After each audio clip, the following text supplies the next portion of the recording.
오늘 설교 제목이 주관과 관용인데 이 주제는 다소 어려울 수 있습니다. 그럼에도 아주 중요한 주제이기도 합니다.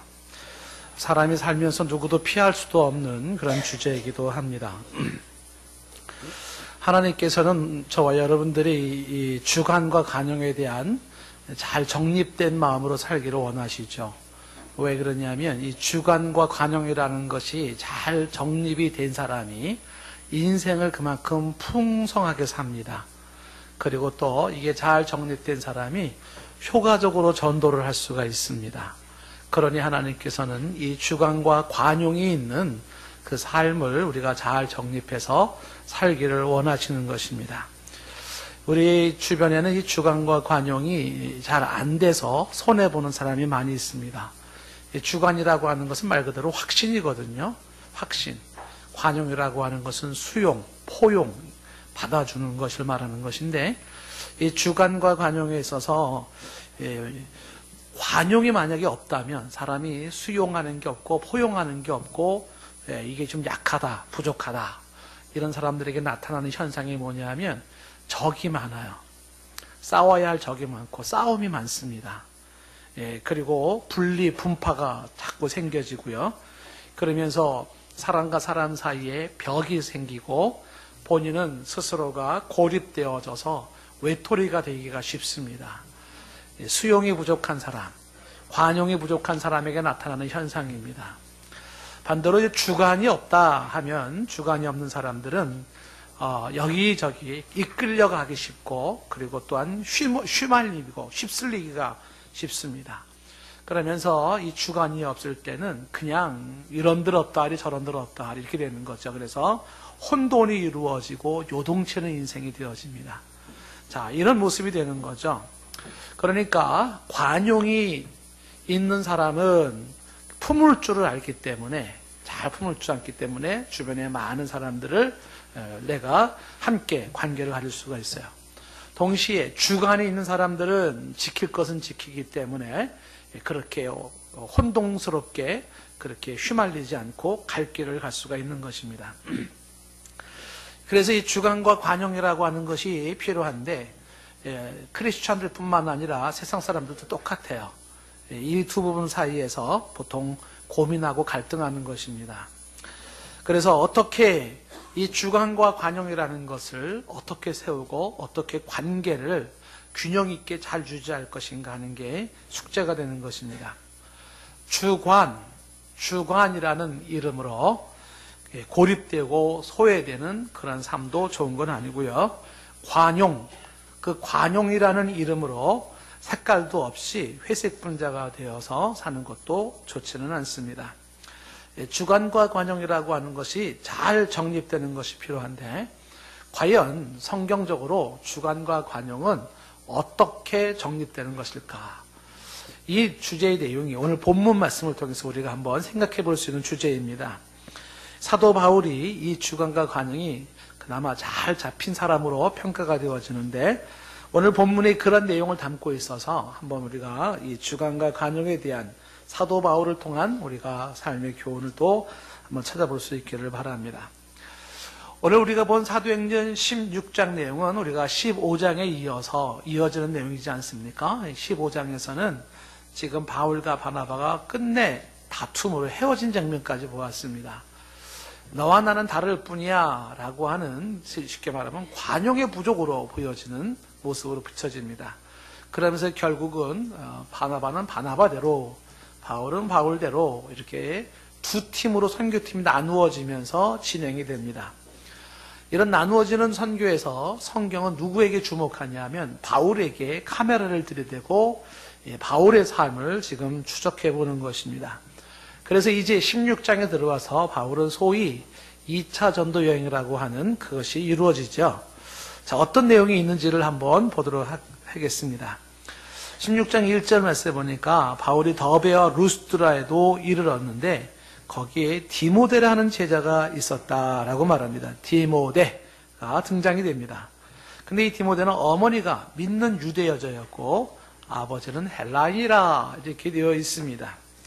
이 바울에게 지금 디모데라고 하는 사람이 등장되어지는데, 바울에게 있어서 이 디모데는 아주 중요한 인물이죠.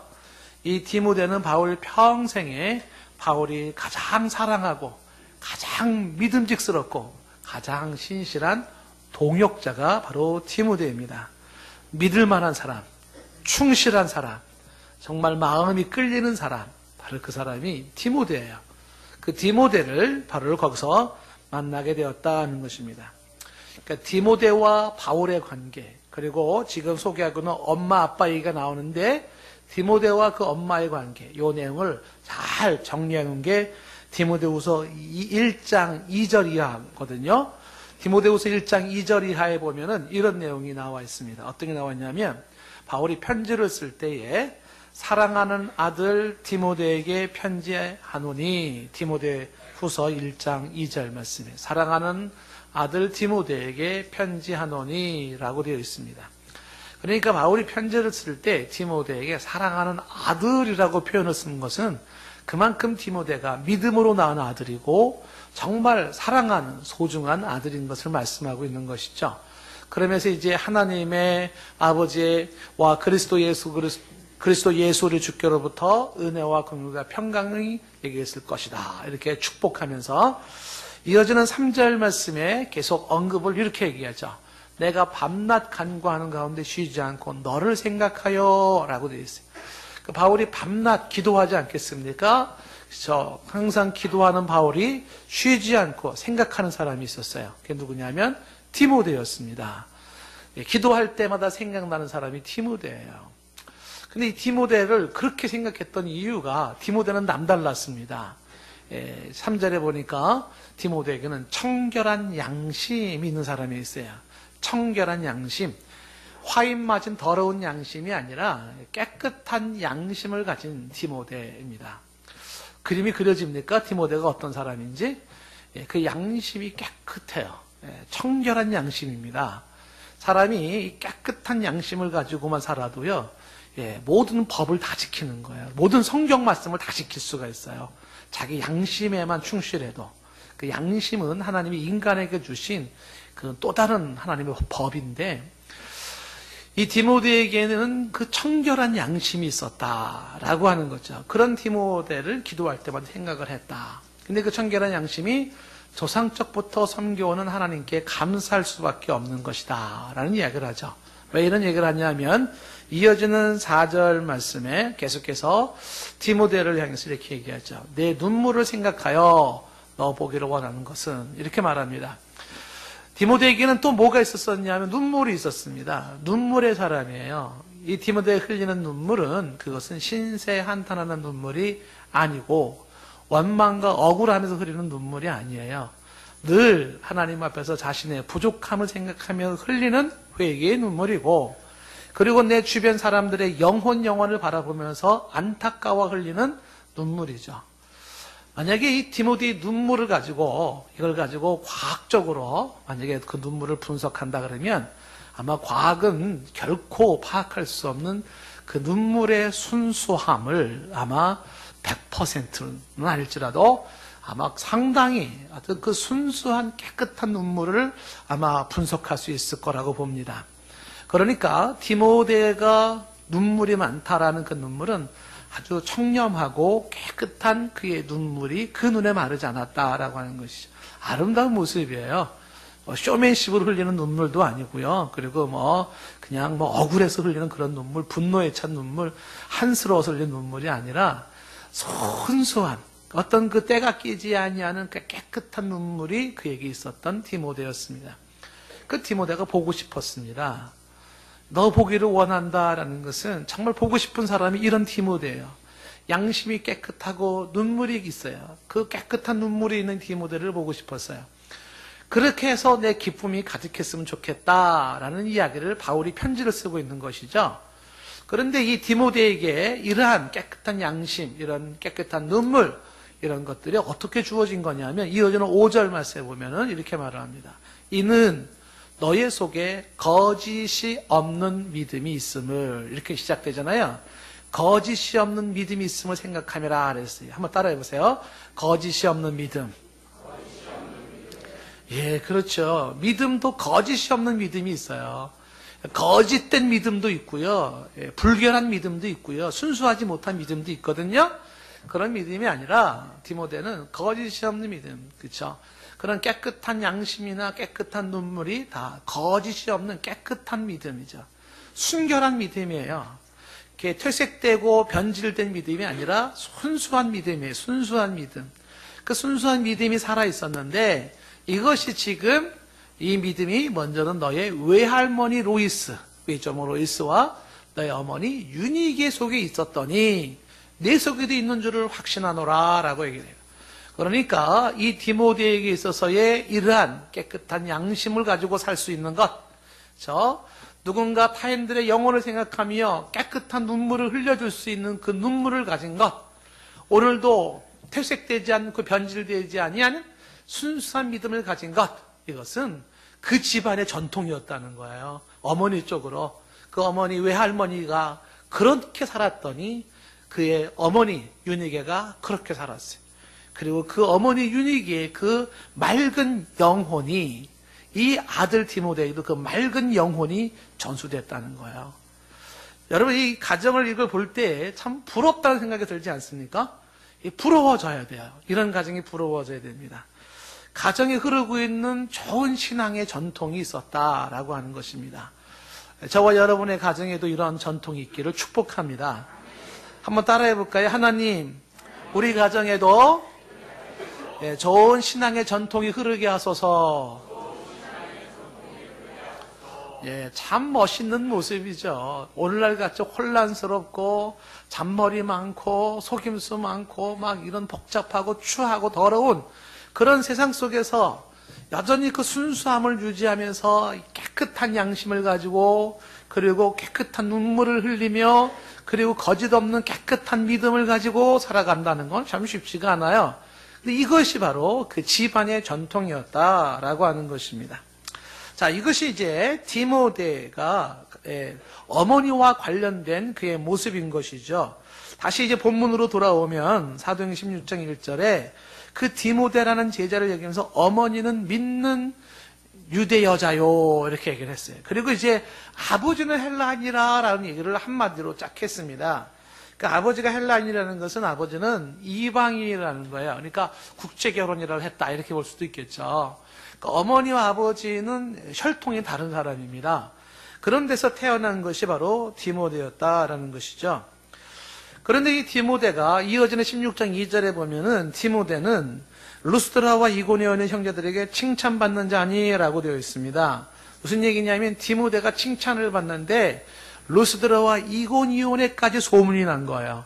다시 말하면 이웃 지역에까지 타 지역에까지 디모데의 그 깨끗하고 맑은 그 디모데의 그 모습이 아름다운 그 영혼이 그 칭찬이 소문이 어디까지? 이웃 지역에까지 멀리 퍼졌어요. 상상이 되죠? 디모데가 어떤 사람이었는지. 멀리 걸서 이웃 지역에까지 소문이 났어요. 디모데? 그쪽 지방에 디모데라고 있다는데, 아, 디모데, 나이는 어린데, 참 사람이 어떻게 그런 사람이 있을까? 아, 참 그렇게 아주 양심이 깨끗하고, 그렇게 사람들을 생각할 줄을 알고, 한눈에 그 순수한 눈물이 살아있고 말이야. 그리고 그 믿음이 얼마나 순수하고 깨끗한지, 아, 참 멋있는 사람이. 이런 덕스러움이 모든 사람의 귀감이 되고 본이 되는 그 칭찬이 소문이 날 만큼 디모데는 그리했다는 것이죠. 삶이 순수하고, 삶에 진실하고, 삶에 정직하고, 삶에 사랑이 있고, 섬김이 있는 남다른 디모데의 모습을 볼 수가 있어요.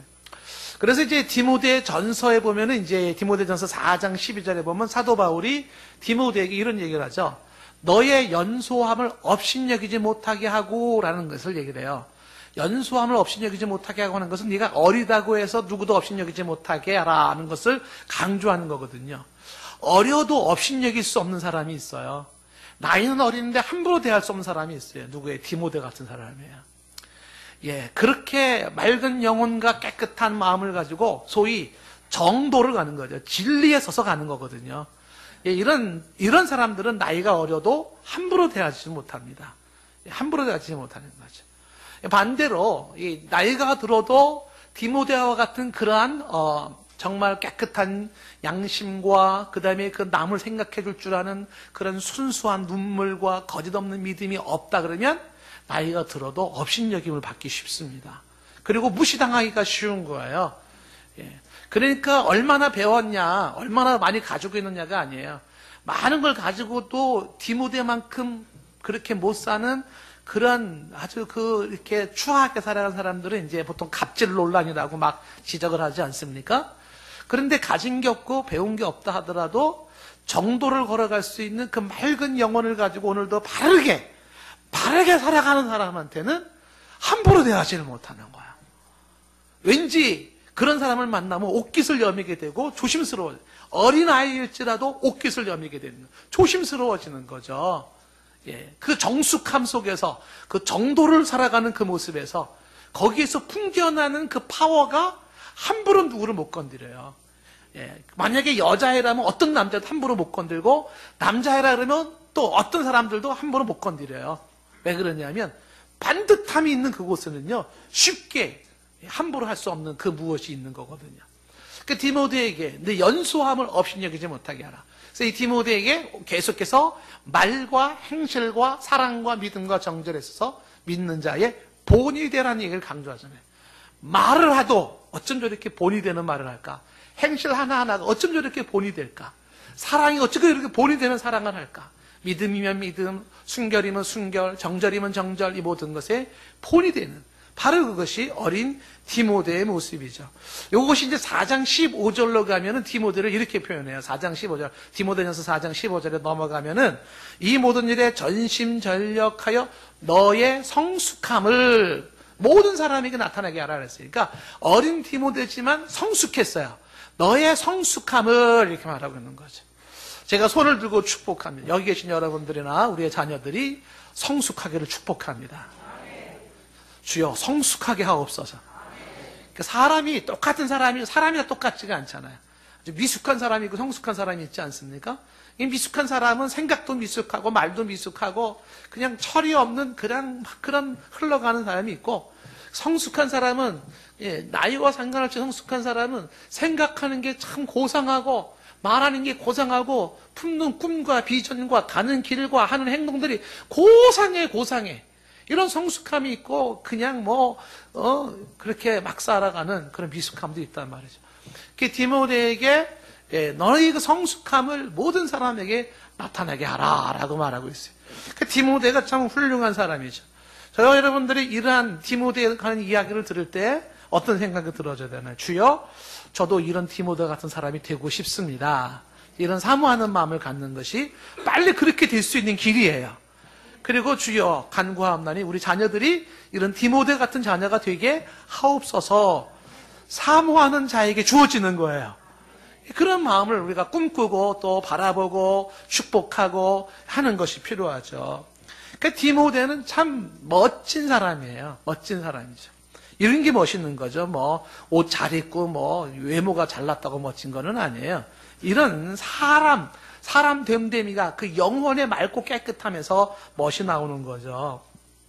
다시 성경으로 돌아오면 사도행전 16장 3절 말씀으로 건너가면 이런 디모데, 이렇게 칭찬 듣고 이런 좋은 신앙의 전통을 가진 디모데에게 바울이 그를 어떻게 해요? 유대인으로 말미암아 데려다가 할례를 행하는 거예요. 포인트는 오늘 이 얘기입니다. 3절에 이런 디모데에게 바울이 할례를 시켰다는 거예요. 누구로 말미암아? 유대인으로 말미암아. 그 이유는 그의 아버지가 헬라인인 줄을 그들이 알기 때문이다 라고 얘기를 합니다. 이 말의 의미가 뭐냐? 이게 우리가 한번 집중하면서 주관과 관용이라는 것이 어떻게 실현되는지를 우리가 생각해 볼 수 있는 것입니다. 지금 16장 3절에서는 바울이 그 좋은 신앙의 그 다음에 삶의 본이 되는 그런 이 디모데를 어떻게 했다고요? 할례를 시키더라는 것이죠. 왜 굳이 디모데에게 할례를 시킬까? 그렇지 않아도 우리가 15장까지 보았던 모습은 뭐예요? 바울이 할례가 중요한 게 아니다. 이걸 강조했던 게 바울 아니었습니까? 그래서 예루살렘에서 회의도 열렸고, 그래서 베드로도 야고보도 결론이 뭐예요? 유대인의 전통이 할례가 이방인들에게 요구할 건 아니다. 이게 결론이었잖아요. 그런 결론을 가지고 있음에도 불구하고 오늘 바울은 이 깨끗한 이 디모데에게 할례를 행하는데 유대인으로 말미암아 그의 아버지가 헬라인인 줄을 그들이 알기 때문이다 라고 얘기를 하는 것이죠. 이 할례를 행하는 바울을 보고 우리는 이렇게 생각할 수가 있어요. 바울의 신앙이 변질된 거 아니냐? 이 바울의 신앙이 지금 15장에서 16장 넘어오면서 변질된 게 아니냐? 이렇게 생각할 수도 있고요. 혹은 이 바울이 아주 사람 눈치나 보는 그런 아주 기회주의자구나. 이렇게 또 생각해 볼지도 모릅니다. 예? 그냥 유대인 눈치 봐야 되고, 그러면서 이렇게 그냥 기회적으로 이렇게 해나가는 그런 사람이 아니냐 하는 생각을 갖죠. 예, 그렇게 볼 수가 없어요. 바울이 지금 16장 3절에서 디모데에게 할례를 행하는 이 모습이 지금 말씀드리고 싶은 바울의 관용에서 나와요. 관용.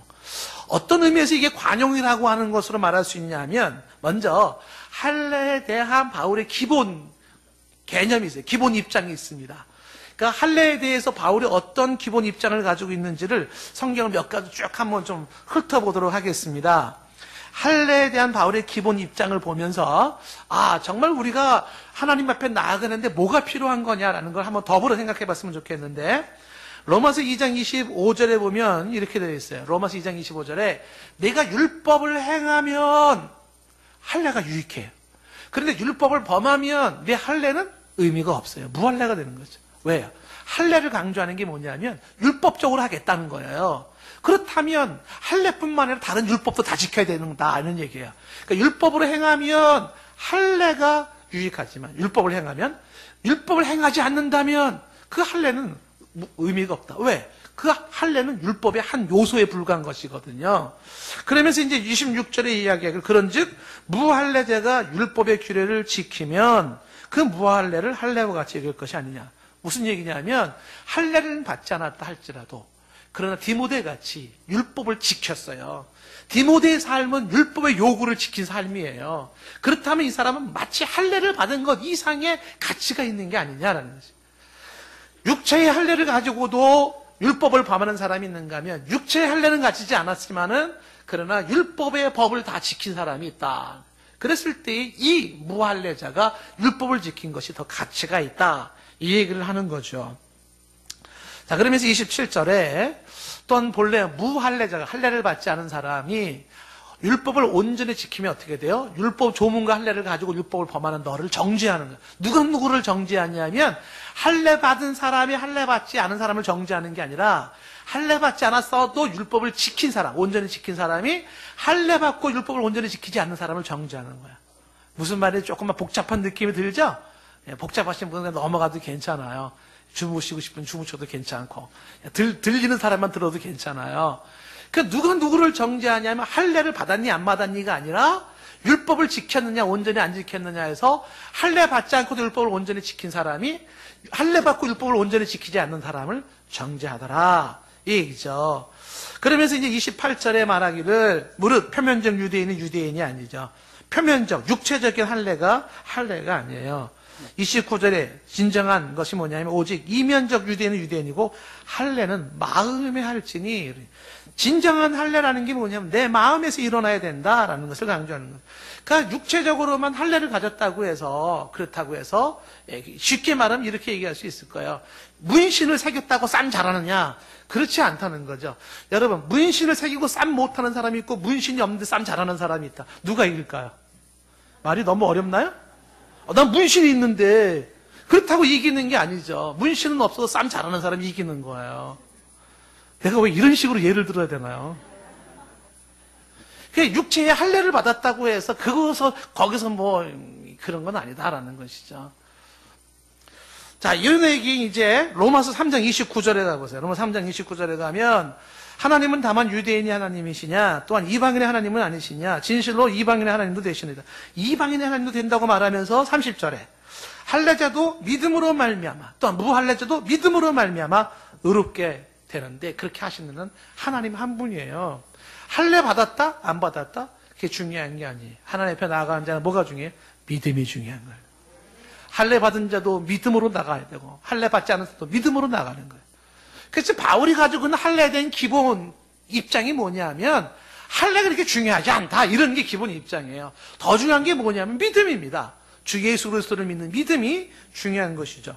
4장을 넘어가면, 로마서 4장에 가면 로마서 4장 9절 말씀에도 뭐라고 되어 있냐면 아브라함이 예를 들었는데 아브라함이 의롭다 여긴 것이에요. 근데 그것이 믿음으로 의롭다 여김을 받았어요, 아브라함이.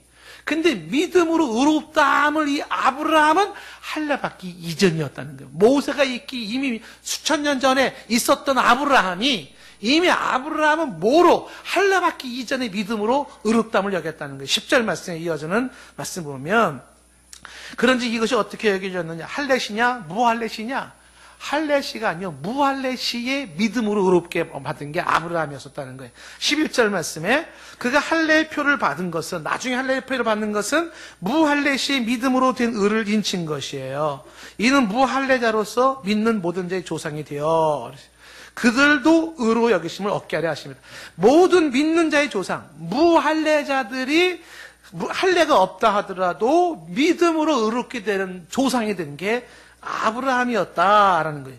12절 말씀에 또한 할례자의 조상이 되었으니 곧 할례 받을 자에게뿐만 아니라 우리 조상 아브라함이 무할례시에 가졌던 믿음의 자취를 따르는 자들, 무할례시에 가졌던 믿음의 자취를 따르는 자들에게도 그러하다. 이게 무슨 얘기예요? 지금 믿음이 중요하다는 거예요. 할례보다 중요한 건 믿음이다라는 것이 기본 입장이에요. 자, 하나만 더 보시면은요, 갈라디아서 5장 1절에 보면 이렇게 되어 있어요. 너희들이 그리스도께서 우리에게 자유롭게 하려고 자유를 주셨대요. 그리스도가 주신 자유가 있어요. 그러니 다시는 종의 멍에를 매지 말라는 얘기를 하거든요. 이게 무슨 얘기일까요? 그리스도가 준 자유가 뭐고 종의 멍에를 또 매지 말라는 게 뭘까?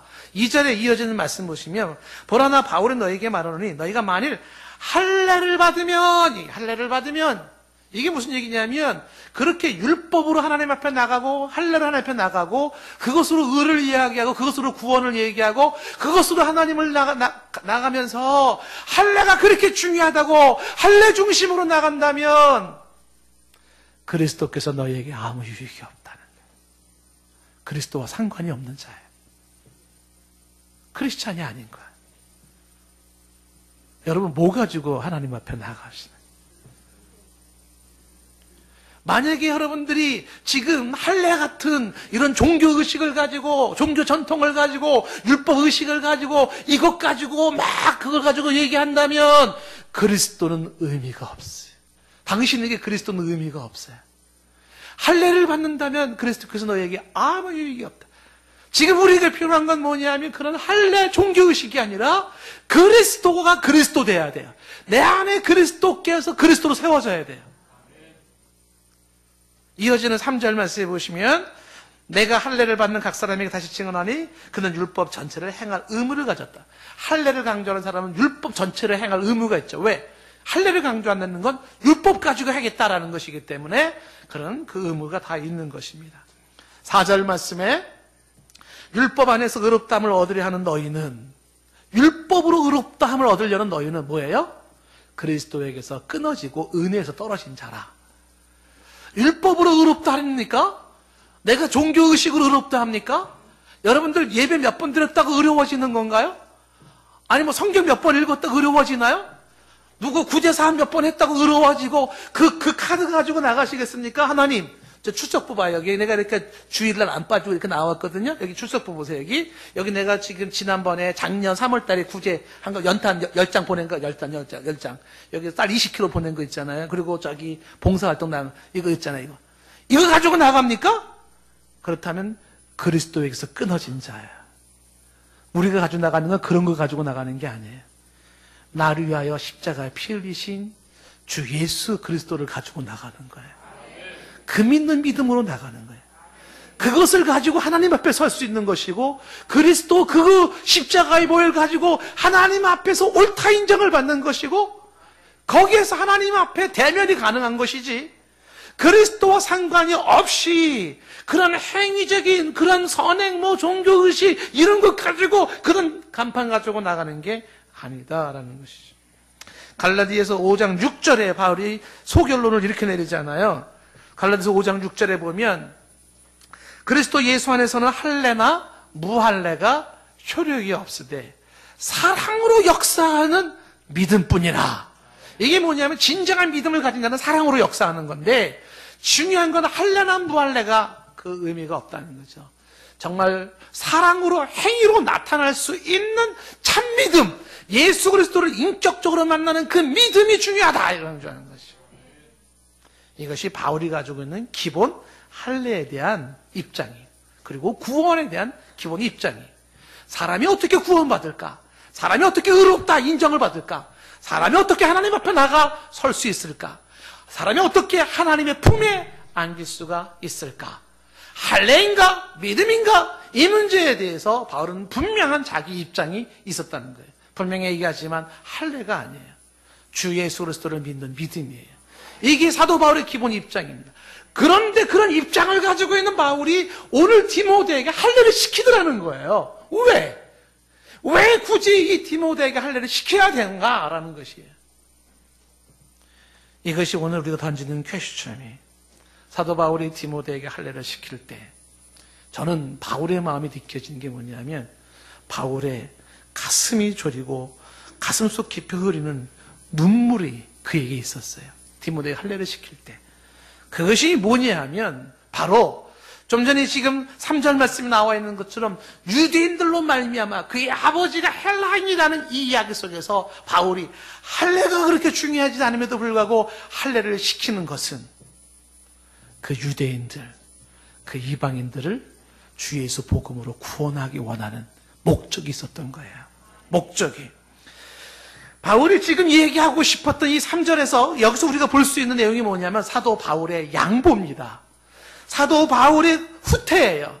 사도 바울은 자신이 지가 할례 무할례 이게 그리 중요하지 않아요. 그런데 할례를 강조하는 것은 저 유대인들을 구원하려면 이 디모데와 함께 들어가서 복음 사역을 효과적으로 하려고 그러면 먼저 그들을 이해해야 돼요. 그들은 누구예요? 저 할례를 강조하는 유대인들을 이해해야 돼요. 그들을 받아줘야 돼요. 기본적으로 자기 주관만 강조하고 나갈 때 어떻게 될까? 여기는 불필요한 종교 의식 문제로 충돌이 생겨버려서 더 중요한 얘기를 못하게 돼요. 가장 중요한 주 예수의 복음 얘기를 못하게 만들어요. 뭐 때문에? 종교적 충돌 때문에, 이 의식적인 충돌 때문에 이런 바보같이 나가고 싶지 않았던 거예요. 기가 막히게 사도 바울은 눈물을 머금고 후퇴해요. 눈물을 머금고 양보해요. 눈물을 머금고 그가 뒤로 물러나요. 그게 뭐냐면 할례를 시키는 모습으로 나타나는 것이죠. 사람을 품기를 원했던 바울의 관용으로 이해가 되어지는 것입니다. 주 예수 그리스도의 복음, 바로 이것이 중요했어요. 그것이 중요하기 때문에 사람을 품어야 돼요. 사람들을 얻어야 돼요. 그리고 그 가운데 들어가야 돼요. 그들과 함께 대화가 이루어져야 돼요. 그리고 효과적으로 주 예수 복음을 전할 수가 있게 되는 거죠. 바울이 보여주는 이 양보, 바울이 보여주는 이 수용과 관용은 복음을 위한 것이었고, 다시 말하면 그의 주관을 위해서요. 그의 주관. 양보할 수 없는 나만의 이 주관 확신, 주 예수 그리스도의 확신, 이것을 위하여서 오늘도 양보한 것은 작전상 후퇴에 해당되는 것이죠. 사도행전 16장 4절에 보면, 오늘 4절에 보면 이런 얘기가 나와요. 바울이 여러 성으로 다니면서 예루살렘 사도와 장로들이 작성한 규례를 주고 지키게 했다는 얘기가 나옵니다. 여기 규례라는 말이 도그마타, 도그마, 원형이 도그마예요. 규례라는 말이. 그게 뭐냐면 교리입니다. 교리. 사도와 장로들이 작성한 것이 뭐냐면 공교회가 작성한 거예요. 공교회에서, 교회에서 만든 교리가 있어요. 교리. 그건 주어 지키게 하는 바울의 모습이죠.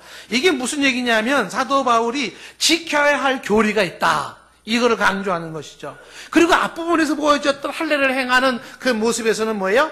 양보할 수 있는 관용이 있다라는 거예요. 사도 바울에게서 보여주는 기가 막힌 모습은 뭐냐면 지키고 고수해야 될 그러한 주관이 있고, 그리고 양보하고, 그리고 손해보고 뒤로 물러나서 품을 수 있는 관용이 있다라는 것이죠. 양보할 수 있는 것과 양보할 수 없는 것, 즉 관용과 주관이 바울에게 있었어요. 이것은 신앙생활하는 저와 여러분에게 매우 어려워요. 그러면서도 매우 중요합니다. 누구도 여기에서 예외가 있을 수가 없어요. 주관이 있는가? 관용이 있는가? 이 질문이 던져질 때마다 대답을 나와야 돼요. 이 주관과 관용이라고 하는 것은 이 주관이 없는 관용을 한번 생각해 보십시오. 내가 지켜야 할 것, 붙잡아야 될 것, 양보할 수 없는 이 주관이 없이 관용만 나가봐요. 관용. 그냥 받아주고 수용하고 그리고 포용한다고 해보세요. 이게 짬뽕이라는 거예요. 웃기는 짬뽕이 되는 거예요. 혼돈이에요. 그것이 기회주의자예요. 거기에 혼합주의자예요. 회색분자라고 하는 것이죠. 줏대가 없이 흔들리는 사람이에요. 왜 이런 얘기 들어요? 주관이 없을 때. 내가 붙잡아야 될 양보할 수 없는 주관이 없이 무조건 관용만 이루어질 때 뭐가 이루어진다? 그것은 혼돈이고 짬뽕이고 기회주의자예요. 줏대 없는 모습이에요. 반대로 관용이 없는 주관을 한번 생각을 해보십시오. 사람들을 품을 줄 몰라요. 사람을 내 것으로 내가 받아줄 줄을 몰라요. 그 관용이 없이 주관만 가지고 있는 사람 한번 생각해 보십시오. 그것을 우리는 고집분자라고 얘기하는 거예요. 고집불통이에요. 깡깡 고집이에요. 이런 사람들은 적이, 아까 서론에 말한 것처럼 적을 만들어요. 그리고 담이 쌓여지고, 이 사람들은 공동체 생활 못합니다. 결국 산속에 들어가야 돼. 제일 외로운 낙도 섬에 가서 혼자 살아야 되는 사람이에요. 이런 사람들은 고립되어지고, 이런 사람들을 일컬어 아집 혹은 독선, 이런 이야기를 듣게 되는 거죠. 그렇게 사람들로부터 배척을 당하는 상태에서 어떻게 저 죽어가는 영혼에게 십자가의 복음을 전할 수가 있어요? 그들과 다가갈 수 없고 그들과 함께하고 대화할 수 없는 상태에서 어떻게 주 예수의 복음을 전할 수가 있어요? 뭔 얘기입니까, 여러분? 주관이 없는 관용이 가지고 있는 문제, 관용이 없는 주관이 가지고 있는 이 문제를 보십시오. 이 주관과 관용이 같이 있어야 되고 이 주관과 관용이 절묘한 균형을 이루고 있어야 한다는 거예요. 이것은 실력의 문제예요. 하루아침에 형성이 안 되는 문제입니다. 사람들은 이 주관과 관용에 혼돈이 주어짐으로 인생의 손해를 많이 보는 거죠. 양보할 수 없는 것을 양보한다든지, 양보할 수 있는데 양보하지 않고 피치기게 싸운다든지, 이 격에서 나오는 인생은 껍데기만 남는 거예요. 인생이 껍데기가 돼요. 양보할 수 없는 걸 양보합니까? 양보할 수 있는데 양보 왜 안 하십니까? 그런 혼돈이 주어지는 데서 인생의 텅 빈 모습이 주어지는 것이죠. 양보할 수 없는 나만의 주관이 분명히 있어야 하고, 그리고 양보할 수 있는 나의 관용이 있어야 한다는 것입니다.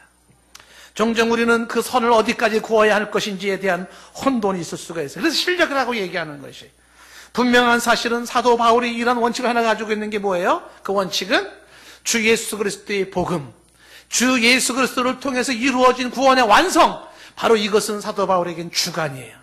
그 누구에게도 빼앗길 수 없고 그 누구에게도 흔들릴 수 없는 나만의 주관이 있죠. 그것은 아주 무서운 발톱입니다. 그러나 그 발톱은 항상 숨겨져 있죠.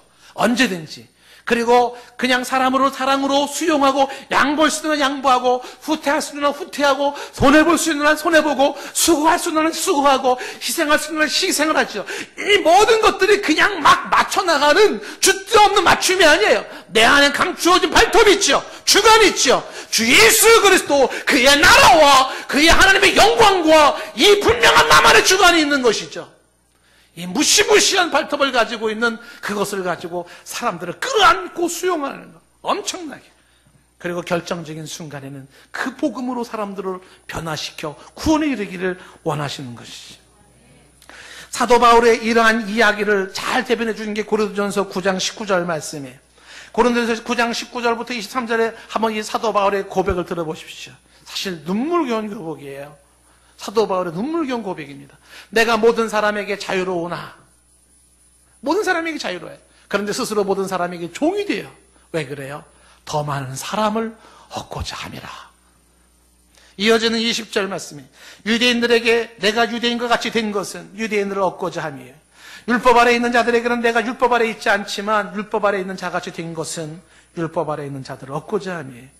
율법 없는 자, 이방인들이겠죠? 그들에게는 내가 하나님께는 율법 없는 자가 아니요 도리어 율법 아래 있지만 율법 없는 자같이, 이방인같이 된 것은 율법 없는 자를 얻고자 하며, 약한 자들에게 내가 약한 자와 같이 된 것은 약한 자들을 얻고자 하며. 그 다음 얘기 다 같이 읽어보십시다. 내가 여러 사람에게 여러 모습이 된 것은 아무쪼록 몇 사람이라도 구원코자 함이라. 포인트가 안 맞아서 그러지. 9장 22절 말씀.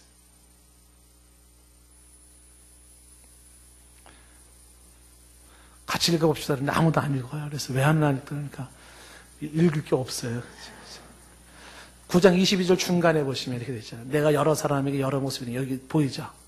셋째 줄 가운데. 네? 다 같이 시작. 내가 여러 사람에게 여러 모습이 된 것은 아무쪼록 몇 사람이라도 구원코.